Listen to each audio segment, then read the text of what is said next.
Avant de plonger dans cette histoire incroyable, pensez à vous abonner à la chaîne et à activer la cloche. Ici, chaque récit a quelque chose à dire, et vous ne voudrez pas en manquer un seul. New York, hiver 2025. La pluie tombait en nappes épaisses sur les avenues bondées, reflétant les néons et les lumières des gratte-ciel.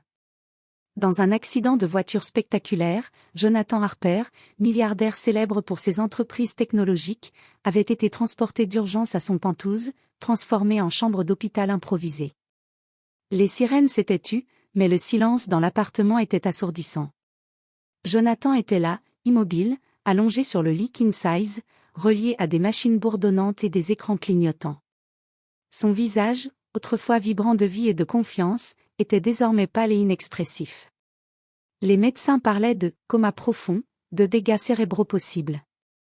Vanessa Harper, sa femme, élégante mais épuisée, s'effondrait parfois sur le canapé, les yeux rougis par les larmes et le manque de sommeil. À ses côtés, leur fille de 12 ans, Emily, passait ses journées à murmurer des mots d'encouragement à son père, espérant qu'un miracle se produise. Pendant ce temps, à seulement quelques pâtés de maison, la vie d'un autre enfant se jouait dans le froid glacial des rues de Manhattan. Tyler, un garçon de 10 ans, grelottait sous un manteau usé et troué. Son ventre criait famine, mais son esprit restait vif. Il connaissait chaque recoin de la ville, chaque poubelle où l'on pouvait trouver de quoi survivre, et chaque regard humain capable d'une étincelle de gentillesse. Malgré la dureté de sa vie, Tyler possédait une curiosité et une empathie rares pour son âge.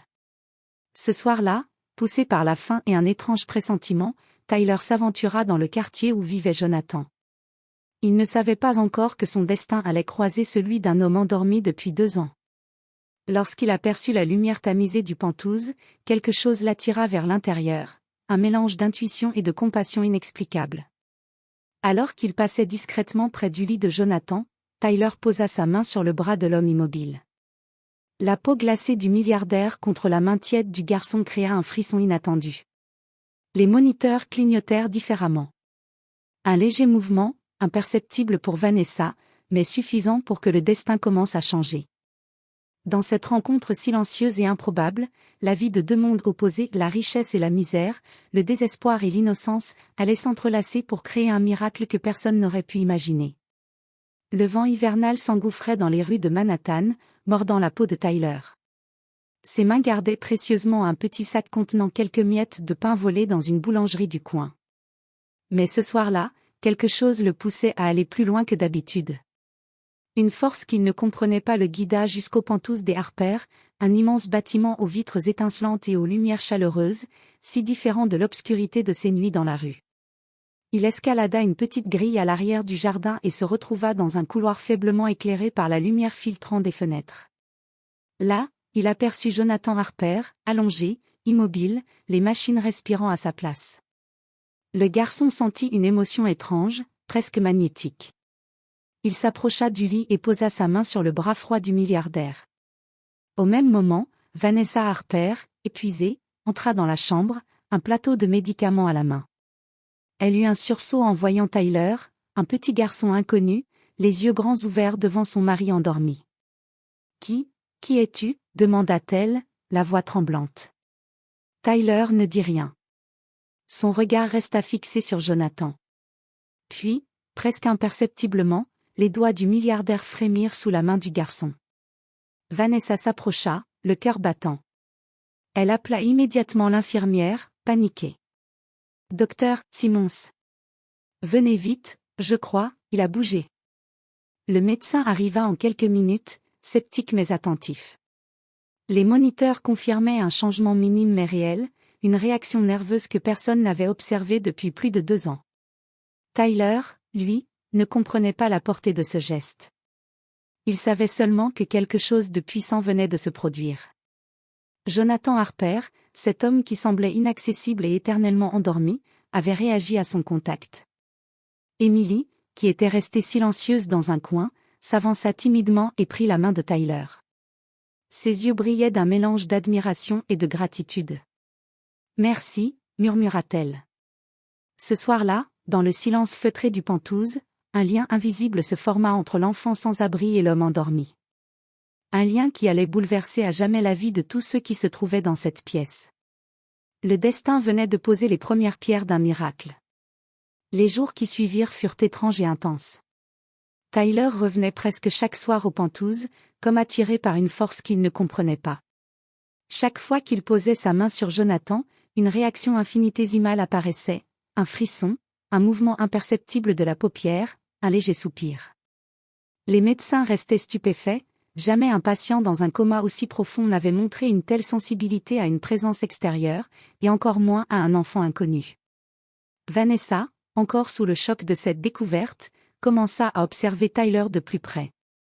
Elle vit dans ses yeux une innocence et une détermination rares, un courage que son propre fils ou sa fille n'avait jamais manifesté.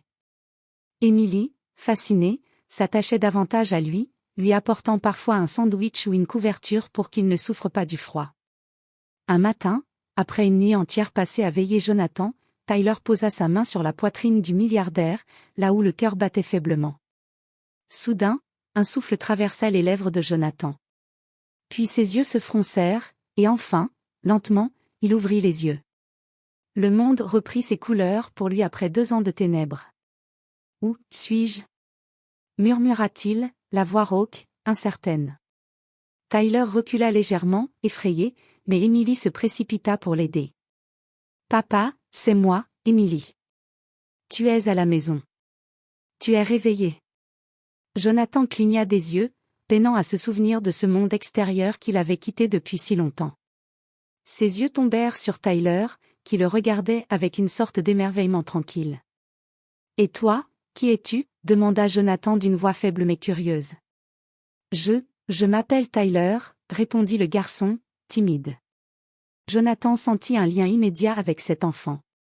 Comme si, d'une manière inexplicable, sa vie avait été reliée à la sienne pour toujours.